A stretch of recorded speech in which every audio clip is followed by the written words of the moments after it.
gallos buscan el día en las ramas de un samán. Los gallos buscan el día y cruzan la lejanía un canto de alcaraván. Bien, vamos al Uruguay, donde el presidente de Venezuela, Nicolás Maduro, fue recibido con cacerolazos a su llegada a Montevideo. El mandatario bolivariano se reunirá con su homólogo José Mujica.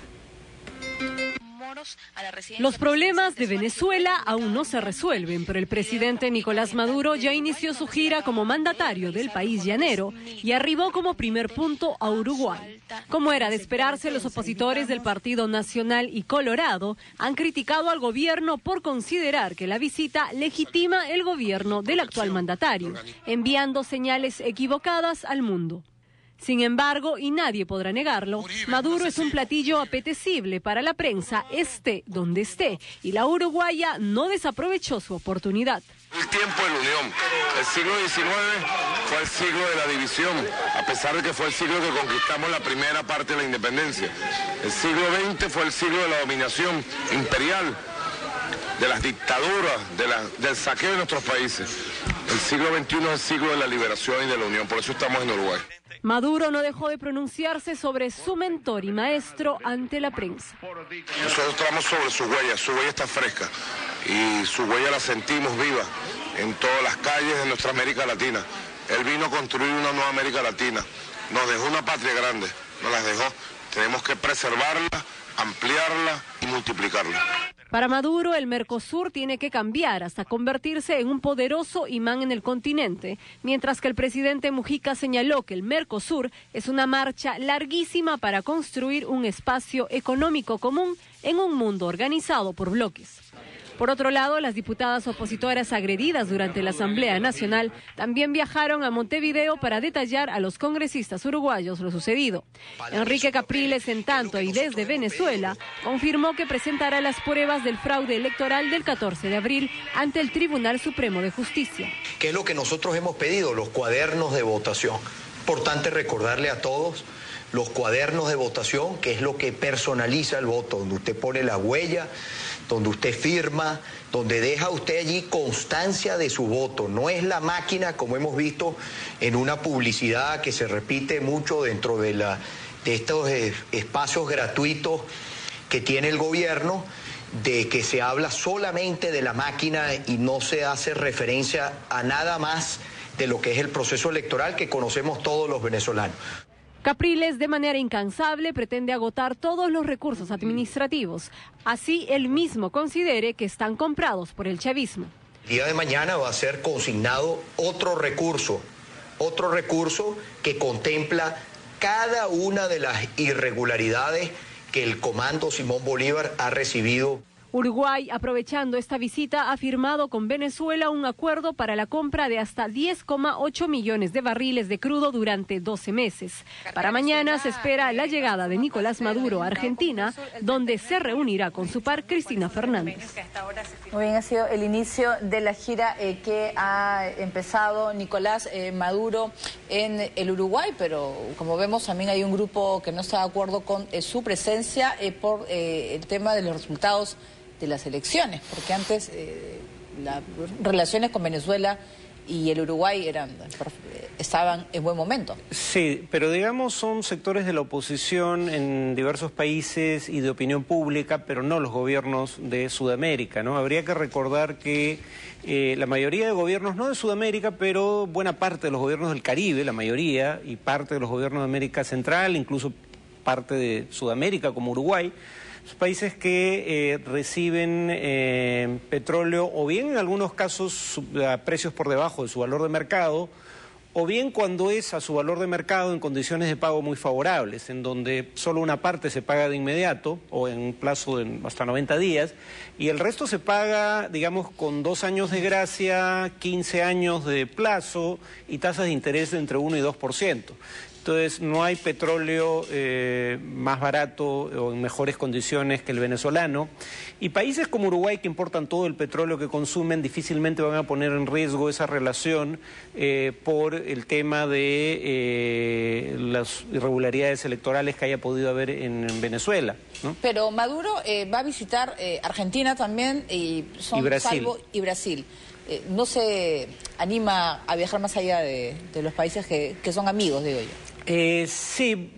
Bueno, digamos, ningún gobierno es abiertamente hostil al suyo en Sudamérica, ajá, pero en todo caso países donde habría una recepción bastante menos favorable, sobre todo de sectores de oposición, pero en el caso de Chile, Colombia, incluso de sectores del gobierno o de los partidos de la coalición de gobierno, ¿no? En la UDI, en el caso de Chile, probablemente tendría una actitud bastante más crítica que el gobierno de Piñera, pese a ser parte de la misma coalición.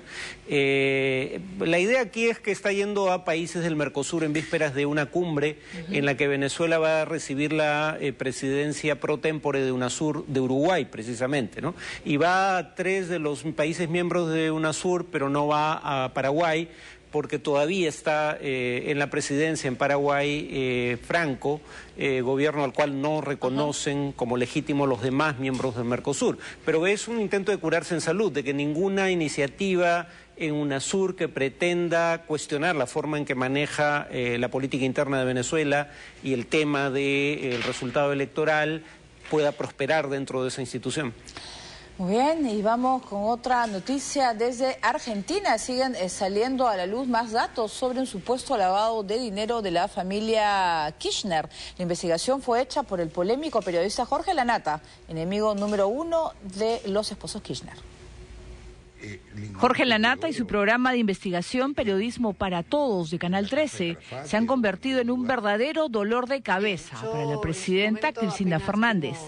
La última emisión batió récords de audiencia al exponer una red de lavado de dinero que tuvo como supuesta figura clave al expresidente Néstor Kirchner. Lanata, de 53 años, entrevistó a Miriam Quiroga, quien durante una década fue secretaria personal del expresidente, pero que fue despedida por la propia Cristina Fernández. Hoy la exfuncionaria dijo que a su jefe, el expresidente Néstor Kirchner, le llevaban a la Casa Rosada bolsas con dinero que eran traídos por el empresario Lázaro Báez y Cristóbal López. De otro lado, habló de la existencia de bóvedas y el traslado de lingotes de oro. Desde allí sale el oro.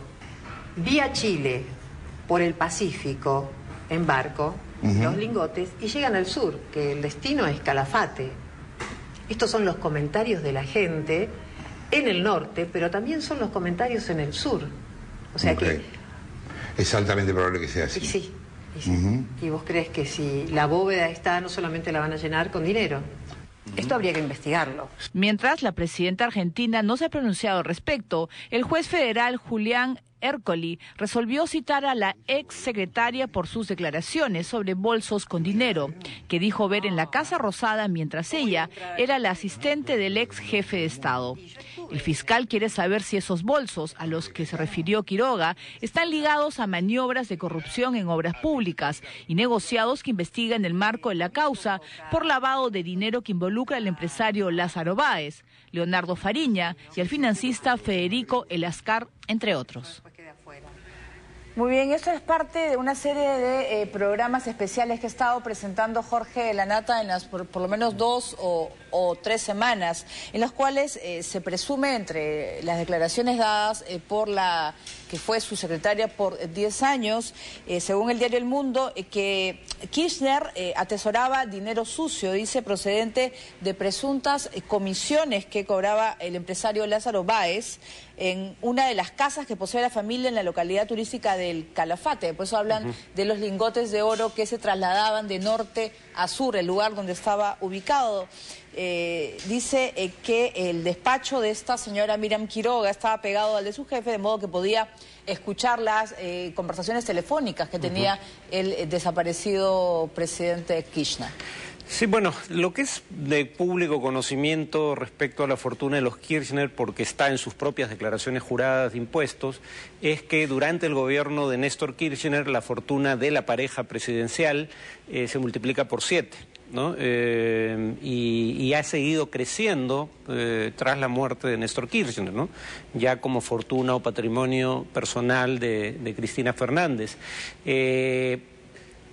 Dicho esto, sin embargo, hasta ahora no quedaba claro que hubiera algo ilegal en este crecimiento estratosférico de su fortuna y digamos, este no es el primer testimonio que recoge el periodista Lanata sobre el tema, ¿no? Es el tercero y además se une a otros indicios que ya existían, pues este testimonio por sí solo es bastante débil, en realidad ella incluso reconoce no haber visto el dinero, ¿no? Entonces básicamente son cosas que ha oído, pero no cosas que ha visto personalmente.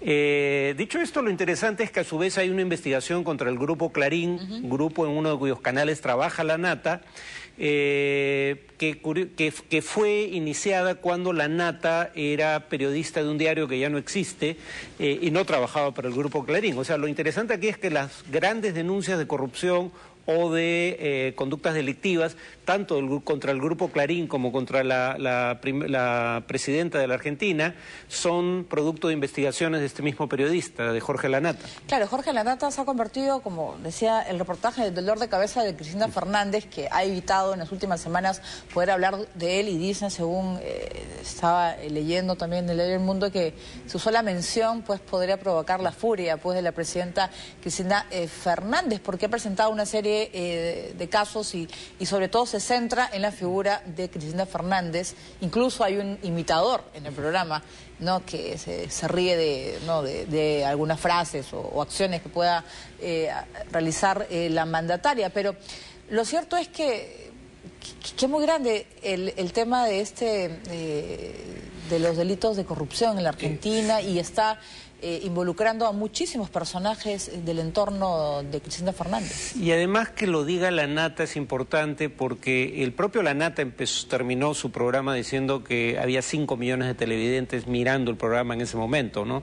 Un récord, ha sido este domingo. Un récord, ¿no? Entonces tiene un programa con 5 millones de televidentes y un periodista que es de los más respetados por la opinión pública en la Argentina. Entonces meterse con alguien así no es fácil, ¿no? Pero en el caso de esta secretaria, bueno, podría ser también declaraciones por despecho, ¿no? Porque también ha podido, la despidió ya la entonces viuda de Néstor Kirchner, luego de 10 años de haber trabajado con su esposa, ¿no? No, si solo existieran estas declaraciones, esto no constituye prueba de nada, en mi opinión, ¿no? Tampoco hay prueba concluyente de nada hasta ahora, pero lo que voy es a que este es un indicio más dentro de una línea de indicios concurrentes, ¿no? De otra manera, este testimonio por sí solo no tendría mayor importancia, en mi opinión. Muy bien, ahora nos vamos a Bolivia. La Central Obrera convocó a huelgas y el bloqueo de carreteras. Exigen cambios en una ley de pensiones que los perjudicaría.